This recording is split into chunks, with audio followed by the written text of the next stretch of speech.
Like a dog without a bone, an actor alone, riders on the storm. What is up guys? Boss, hindi nga pala ito muli nagpapakilala, no? So bala ko nga ngayong maglinis ng motor, itong Skygo Prince 125. Kasi parang may katagalan na hindi ko siya na... Oh, ayan, oh. Oh, so dahil may katagalan ko na nga itong hindi nalinis, so tama linis lang ko, ano yung mababaklas ko, babaklasin, ano? Alright, let's go.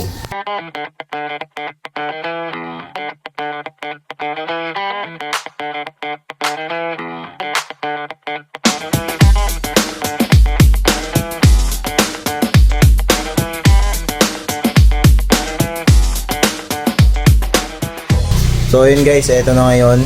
So dalawa lang naman yung pinakatalagang binaklas ko. Yung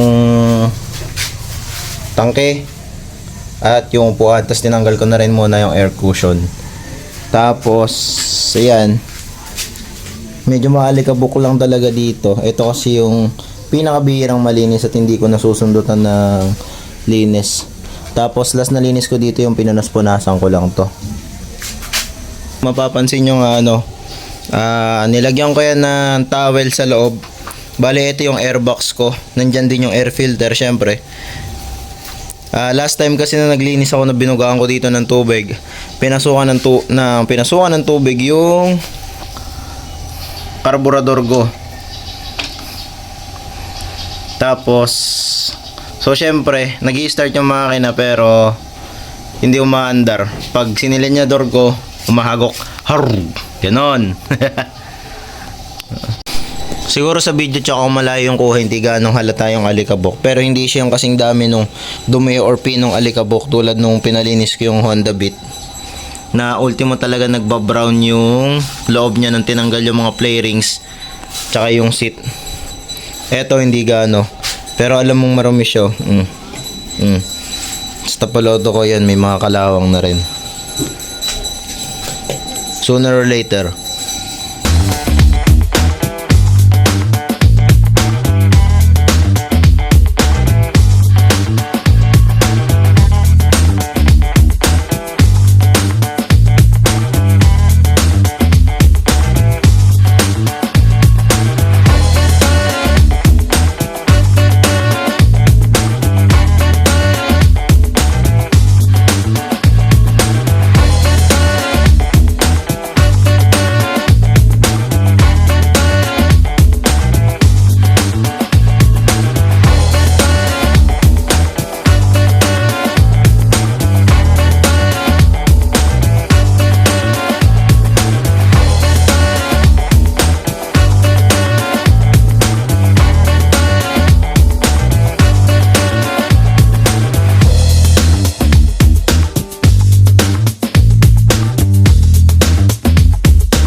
At ito na naman yung pinsan ko na merong Aerox na blue.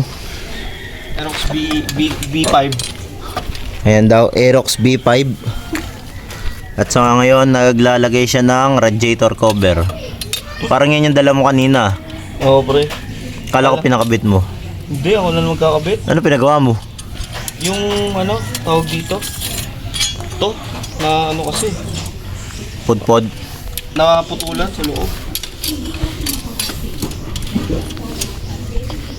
At ito nga pala yung kanyang Aerox na hindi mo kayang is-Aerox.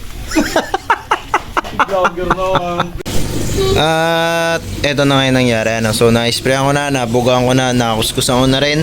At natanggal na yung mga alikabok at pulitong dumi ng mga nakita ko. So ganito na ngayon yung itsura niya. Tinanggal ko na rin yung play rings kabilaan. Siyempre inikutan ko na rin to kanina ng kuskus. Ay, di wala sinagad yung... Tapos ito nga rin pala, binalutan ko ng plastic sa tubo nung fuel para hindi pasukan ng tubig. At baka magkaroon na naman ng tubig yung karburador ko eh. Yun.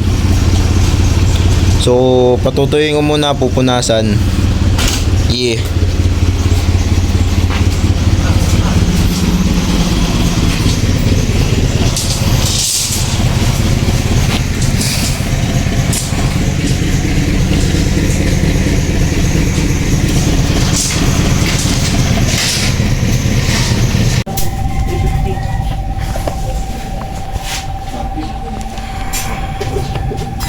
So ganyan ko na lang nilinis tong airbox, pinunas-punasan ko na lang.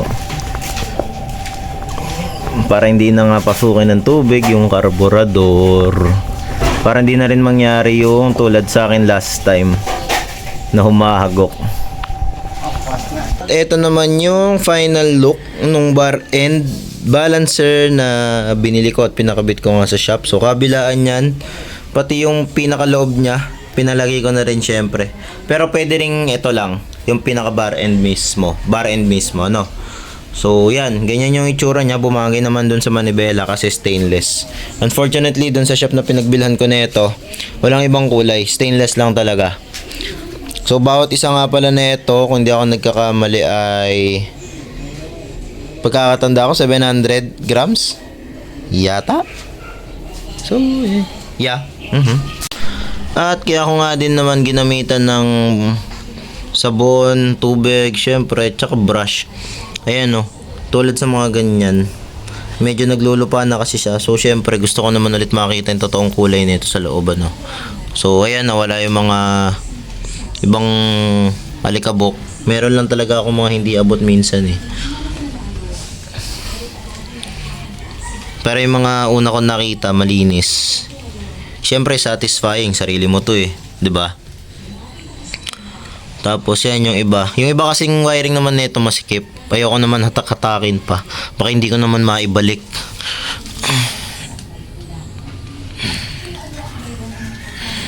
Yung ibang dumi sa camera ko na nakikita, kakapokus.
Okay, alright. So, yo.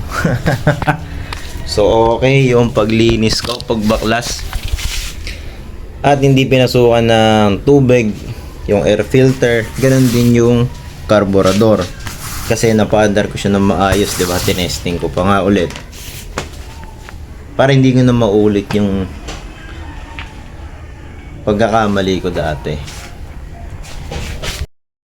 So, ayan. Buo na uli siya. Nakabit ko na lahat ng dapat ikabit. Alright. Oh, yeah. Boston D. So, dito na lang. Hanggang dito na lang muna. Lilipit na lang ako ng mga kalat at gamit. See you next vlog. Alright. Like a dog without a bone, an actor out alone, riders on the storm. Boston D nga pala itong muli nagpapakilala. Alright.